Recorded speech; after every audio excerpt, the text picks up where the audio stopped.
Guys, welcome back. I've got Coach Sam Smith with me today, and what we're going to talk about today is essentially what the heck is the Open in terms of an athletic endeavor.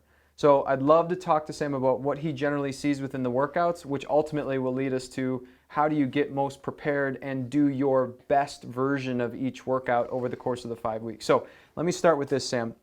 When you think of the CrossFit Open, what are some of the broad terms or things that you think about for your athletes leading into that competition?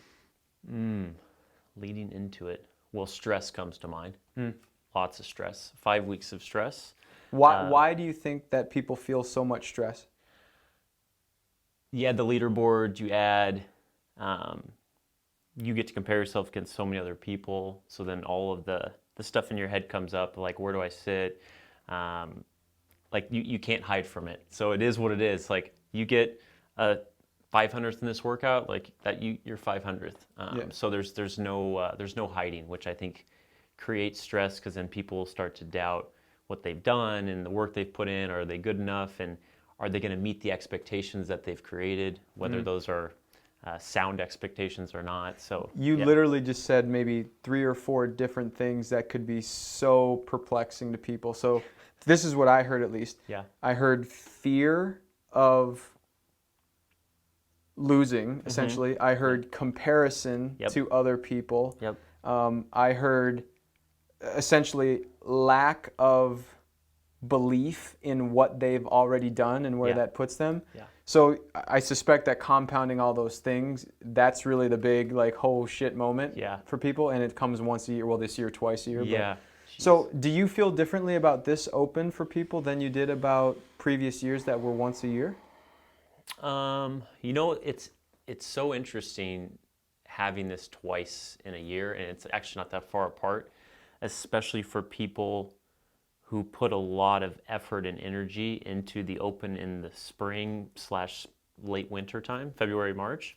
I'm definitely seeing people, I want to say having a hard time, but it's a little bit more challenging for their systems to like ramp back up the level of intent and stress, and I'm using stresses in a good way, to express 10 open workouts, because essentially redoing all of them and trying to qualify for the games or now try to solidify a spot for a sanctional event. So is it possible that people just get into a rhythm on a yearly basis and this annual rhythm is just shaken up by having to go in October? Oh yeah. Do you notice that people who haven't done CrossFit as long are less stressed by it by chance? Maybe. The athlete I'm thinking of describing that are just people who come to me who like want to do well in that or want to kind of push their envelope with competition and their potential. So they've probably experienced the Open before. They have an understanding and have been through it.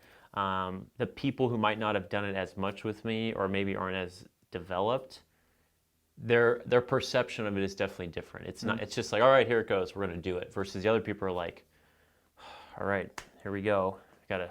And it's like that too. It's just like, there's just so much stress, and as well as I do. It's just like. It's a big deal, and you brought up a good point, because I think we do create a lot of, humans are rhythm is everything, and even that whole year is when it comes time for February, like our bodies know, okay, it's go time, and November, December, January are months we start to build things, and now, which used to be off-season months and building months, is now preparation time. And so it is a very different rhythm and energy that's taking place. And of course, the first year is always hard. And then if this stays the way it is, then in subsequent years, people are going to start to get into a groove. But it is timely because, it's next week. So walk me through how you view the Opens. And I'm going to try to come at it from the layman's standpoint. Okay. I want you to come at it from how do you get people prepared for it? So, 7 minutes of burpees, like what is that to you? Like what does that even mean to you? Something like that. So I think the first thing that makes it easy to wrap your head around that is you have to identify where somebody sits. Like where are you currently? on the whole spectrum of athletes that do the Open. I mean, are you trying to go to the games via the top 20 in the world? Are you trying to qualify for a sanctional out of the Open? Are you doing the Open to make the online qualifier for the Masters? Are you doing the Open because you enjoy the Open, you train at a CrossFit gym, and it's just something you do to be part of the community? So depending on what bucket you're in, I view the Open very differently for all those people. And like, to keep it condensed, the person who's doing it for fun and just, it's just part of their continual competitive nature that they're expressing. Their training is very different. It's more supportive. We're still doing things in training to improve their fitness while allowing them to do the Open and relatively recover and keep moving forward. And then we have people who are, let's say, trying to qualify for the online qualifier. So they're Masters athletes. Now that creates another subset of groups. Are they barely going to make the top 200, or are they shoe-ins? Right. It's like, are they trying to say they made the qualifier essentially, or are they actually trying to qualify high enough to make the games out of the qualifier? Exactly. Okay. Are they, because as we know now, your placing in the online qualifier doesn't play a part, or excuse me, your placing in the Open doesn't play a part in the online qualifier as it used to. So you could take an athlete who came 5th in the Open last year in the Masters division, and they come 200th and make the online qualifier. Doesn't matter. Scores reset. Exactly. Okay. So those athletes, the ones who are shoe-ins, then their training, there's subtle adjustments in the design so that they are ready to do the Open, because every athlete is going to place some weight on their ability and where they currently sit with the score they post. So you can't just keep training and building things and then throw in the Open on a Friday, because people are going to wrap their perception around their score. Sure. Even though the coach, me, knows it doesn't really matter. Right. Because the only thing that matters is in March that you're ready. So you are mildly preparing them. It also gives, I like it because it's going to give great insight to, like, where do they sit with people in their group who I would bet have prepared and are ready for the Open. So there's good insights there, because then I can think about things I need to improve or tighten up between November, December to March. And then you have the group who's trying to make the top 200. So now you got to back up to, May, June, and now all their training has to lead up to getting them as ready as possible for these 5 weeks so that they can redo every workout and express it as well as possible and recover. So each week they're giving full effort and full intent, because you see that so much with people. The first 2-3 weeks are great. By the 4th week and even the 3rd week, people are like smoked. Yeah, they're just like, I can't do this, or it's like, let's just get this over with. And those people aren't truly expressing the Open. So it sounds like there was some more buckets, but I didn't. No. We'll get to them for sure. But it sounds like you are purposely increasing the stress of the Open depending on the importance of the finish. Yes. And so, because if we're just assuming that everybody wants to continue to progress, you kind of have to say, well, how important is this? And the more important it is, the less you're going to progress during that time. Yes. Is that fair? Yes. Okay, definitely. so take me through kind of those last couple buckets. Okay, then. yeah. So the last two I labeled were people trying to go to the games through the Open, and people who, let's say, are 1 or 2 steps below those people and who are trying to qualify for sanctional events via the Open, because a lot of sanctionals are using the Open. So those two groups, these are obviously athletes who are more well-equipped with the skills and ability and volume and everything that you need for the sport. So their training is obviously much different than these other groups. And if, let's take the sanctional group. So those people we'd call are like former regional athletes. So they still need to be ready to go for the Open. So their prep for most of the summer is getting their systems as heightened as possible, especially within the realm of capacity, because we know that the Open is, for the most part, a test of capacity, more so than the battery or strength or high skill. It's mainly just like, how great of capacity do you have with relatively low skill movements. And I'm saying that very generally because, of course, there are exceptions. Yeah. So really quickly, I know that we hear the term capacity all the time, Yeah, yeah. but when you say the word capacity, Yeah. what does that really mean to you? Yeah, so I mean that your ability to do work under a time constraint. Like Just how much, go, how much work can you do? go. Okay. Like 19.1 was a great example, and of course, because we could go down multiple rabbit holes on the responses people got. Well, why didn't Noah Olson do more reps? And he came second in the games. Like, well, that's a whole nother conversation. Yep. But it's like if we look at, if you look at all 5 things together and you get somebody who does well across those 5 tests in the spring, that person we could say has great capacity because they're able to do a lot of work, given a lot of constraints, and recover and repeat those. So I say capacity with the idea of doing work given a time constraint, and we'll just keep it simple like that because there's just so much that goes into that. So those people, their training's leading up, so they're as primed as possible. Their abilities within capacity are as heightened as possible for them at that time. I'm not trying to make them any stronger. I'm not trying to tire them out, ideally. I'm trying to make sure they're recovered. I don't want them injured. I don't want them getting sick. So just trying to time all that so that they feel great, they're ready to go.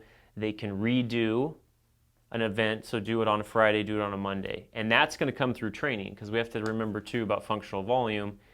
If you look at averages of reps that are being performed in the open workouts with elite level athletes, Substantial. And that creates the framework for a coach on how many reps does somebody need to be able to do in a week, recover, and 4 days later or 3 days later do that amount of reps again and express it the same way. And to your earlier point, and not be smoked for the next week. They have to do it for 5 weeks. Yeah.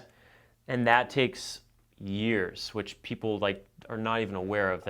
I think that's a super, super important point that not enough people think about is they go, well, I did better on the second workout. And then you ask them, how'd you do the next week? They're like, oh, I really just didn't do very well. It's like, let's think about that for a second. Exactly. No, that's a good point. So over training, I'm trying to build people, assuming they have the prerequisites I need to build these systems so that they can express 100 chest to bar on a Friday and 100 on Monday and 100 thrusters and 100 thrusters and be able to improve and not be destroyed for another week. Like they need to be able to express more capacity. And I mean, gosh, we could go down a really deep rabbit hole of how you get them to that point, but do you think you could try to give us just an overview of how you get somebody able to do that? Yes. And without, because I didn't really talk about the group trying to go to the games, but they're not that different than the group who's going to sanctionals. They're just better. Yeah. And so it's just ensuring for them confidence. Like for those people, it's more making sure they're confident than trying to improve capacity or muscle endurance or their battery, because all their systems are elite. It's just making sure they go into the competition and they're very confident, which is what you're trying to do with any athlete leading into a competition. Is you want confidence to be as high as possible, because of the haze in the barn. You're not changing much a month out.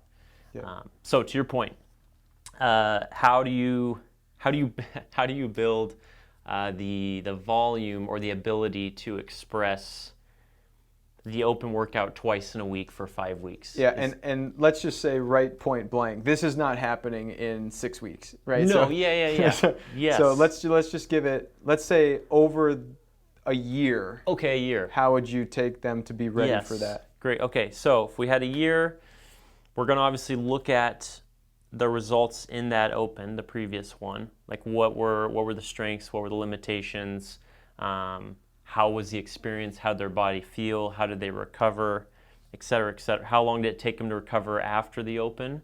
So you're getting all these inputs about the person and how they handled that stress. And then based on they finished, then I'm going to make it ideas around like what's their functional volume. So say they did 40 strict handstand push-ups on 19.3, which was the one with the 50 strict handstand push-ups. into the handstand walk against a 10-minute clock. So say they only did like 30, 35 strict handstand push-ups. So then we could say that they have limitations around that amount of reps. So I need to build volume so that they could do 50 in a workout and then do a handstand walk while fatigued. So over the year, that's just one skill, one movement. I'm slow. Initially, I'm going to build that movement and the patterns within that movement in a low fatigued, low stress environment, and just build volume and volume and volume. And then I'm going to add a little bit of complexity to that, and then volume, and then test it, and then volume, and more complexity. And just it's kind of a repeated process of slowly adding more and more and more, and then dripping in things that'll challenge it even more. To eventually, let's say a month out, I'm giving them the same workout or a workout that's similar, and it might be 50 cal ski erg, 25 alternating dumbbell snatch, 50 strict handstand push-up, 200-foot handstand walking lunge. And then I give them a cap and see if they can express that workout how it's supposed to be. And then recover. And recover, exactly. Yep. So that's just one movement where we think we've got to first identify where are we at currently, where do we need to be for the goal, and say they wanted to finish that workout. It's like, okay, then you need to be able to do X amount, then this. So we backtrack, we got to build volume, build, test where we at, okay, make a note, do it again, add more complexity, test, are we moving forward?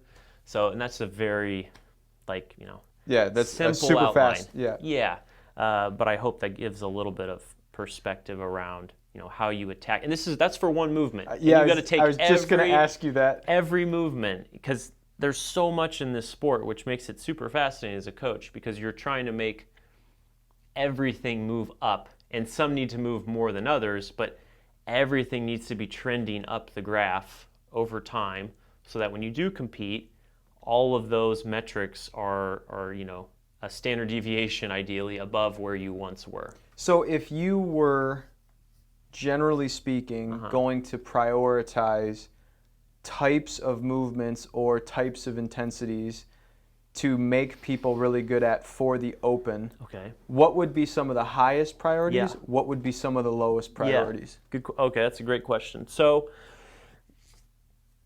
this is predicated on how the Open events are trending over time, because they're not always the same, because nothing in CrossFit's the same. Movements are the same, we'll say that, but the manner in which they are, how they're organized, time constraints, movement constraints, everything's changing.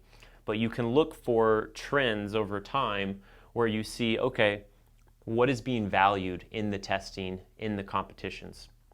And within the last year, we've definitely seen an uptick in gymnastic ability. Like how competent are you with your body weight in doing tons of different tasks? So that has become, for me, a huge separator. Like, are you good at chest to bar, strict handstand push-ups, handstand walk, muscle ups, or are you good at barbell work, cyclical machines? Where do you sit on this continuum of tools?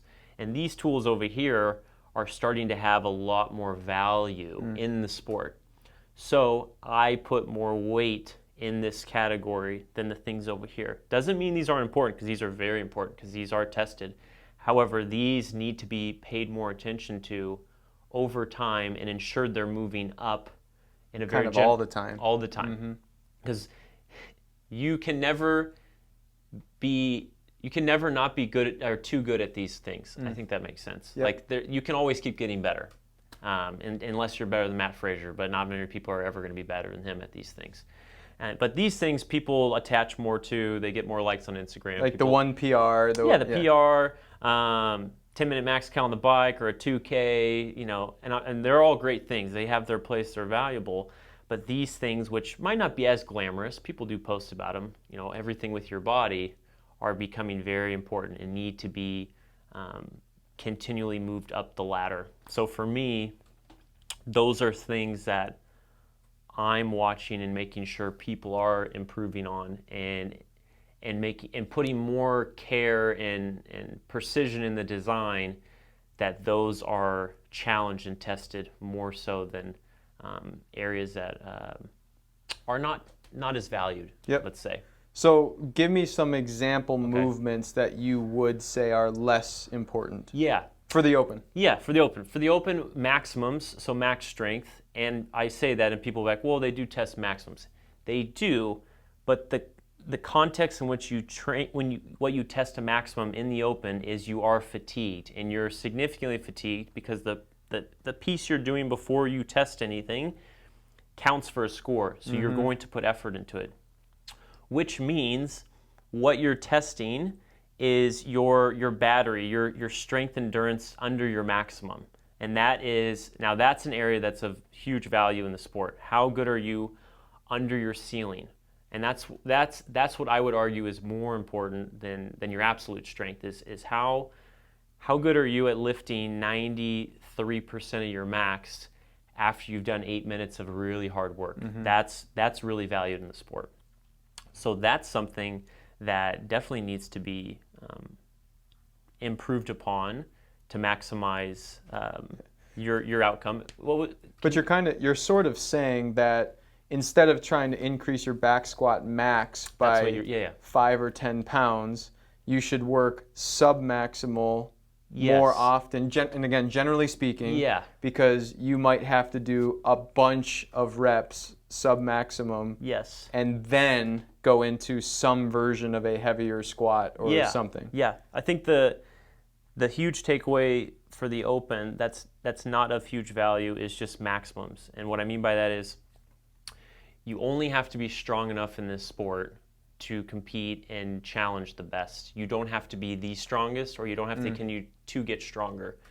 There's more of a value on how well you move your body and how much work you can do under a certain time constraint. Gotcha. And how efficiently you're doing that, because you're gonna expel less energy, which is gonna allow you to do more. So that's what I try to get people to attach more to, is improving efficiency, quality of movement with their body, and their battery. Like how well are you under your curves? So trying to get stronger has its place, because you have to be strong enough, but there's a point of diminishing returns where if you're back squatting 550, you're probably too strong, you're too powerful. Or if you're cleaning 400, you're probably too powerful. You need to be, Matt Fraser did 380 at the games, and it's like, okay, yeah, 380, that's the best in the world with the adrenaline and everything on the line. So if you're cleaning 360 as a male, you're in a good place to compete at the highest level. You don't need 380, you don't need 400 necessarily. Sure. It's just to create some context on that. And same with the girls, same idea.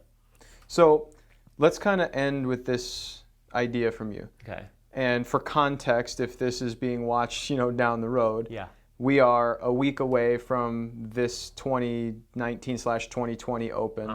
What would you tell people wherever they are right now to be the most prepared for this 5 weeks? That's a good question. So the biggest thing you want to do is you don't want to change much of your routine now that the Open started. So you don't want to change the foods you eat on Friday. You don't want to change the foods you eat on Saturday. You want to keep your training times the same. If you always do blood flow work on Sundays, you want to keep doing that. The day after the Open, so let's say you do it on a Friday and a Monday, Saturday and Tuesday should be recovery-based sessions. And then Wednesday would be a training day, but a condensed training day. So it's just enough to get the system going, and there's a little bit of tension, but nothing too drastic or too much eccentric loading, because your whole week is orientated around Friday and Monday. So you have to remember that. Every other day needs to support those 2 days.